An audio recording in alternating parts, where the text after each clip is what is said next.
माझ्या योहानची पद्धत बघा खेळायची. घरभर खेळणी पसरवून ठेवायची म्हणजे त्याचा खेळ पूर्ण होतो आणि असंच खेळत होतो. असो, तर हे सर्व आवरून झाल्यानंतर ना मी किचनमध्ये आले, कारण दुपारी त्याला जेवून झाल्यानंतर ना मी झोपवून ठेवलं होतं. आणि मग जी दुपारची भांडी होती सर्व जेवणाची, कारण मी आज दुपारी जेवण बनवलं होतं त्यासाठी फ्रेश. सकाळचं काही चपाती भाजी नव्हतं, म्हणून मग दुपारी जे बनवलेले ती भांडी आज जास्त एक्स्ट्रा पडली होती आणि ती पटापट मग घासून घेतली.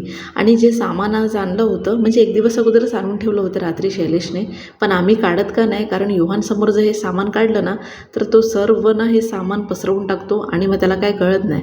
मग त्यासाठी आम्ही असं करतो की तो जेव्हा झोपलेला असतो किंवा त्याचं लक्ष नसतं तेव्हा आम्ही अशी कामं करत असतो. म्हणजे की जास्त करून मीच, आणि ह्या गोष्टीमध्ये मीच जास्त लक्ष देते. आता तो झोपलेला आहे तर मग हे सर्व सामान मी पटापट भरून घेतलं. आणि आम्ही ह्या वेळेस ना कमी सामान घेऊन येतो. ह्याचं कारण पण तेच आहे की योहानला घेऊन जावं लागतं शॉपमध्ये आणि मग ते सामान घेऊन यावं लागतं. मग अशाने काय होतं ना, 3 महिन्याचं आम्ही जे सामान भरतो ना ते आम्हाला भरायला होत नाही, कारण योहानसोबत असतो, मग त्याला पण ॲडजस्ट करावं लागतं म्हणून. आणि मग संध्याकाळच्या वेळेस ना मस्त इथे मी दालबाटी बनवली आज, कारण भरपूर दिवस झाले होते दालबाटी खाऊन. आणि आज जेव्हा बनवली आणि खाली ना तेव्हा इतकं बरं वाटलं ना, कारण आम्ही कसं ना भरपूर लवकर बनवत नाही दालबाटी, आणि शैलेशला पण असं भरपूर टायमानंतर मी बनवून देते, त्यामुळे तो पण खुश होईल खाताना. चला तर मग भेटूया पुढच्या ब्लॉगमध्ये. तोपर्यंत बाय.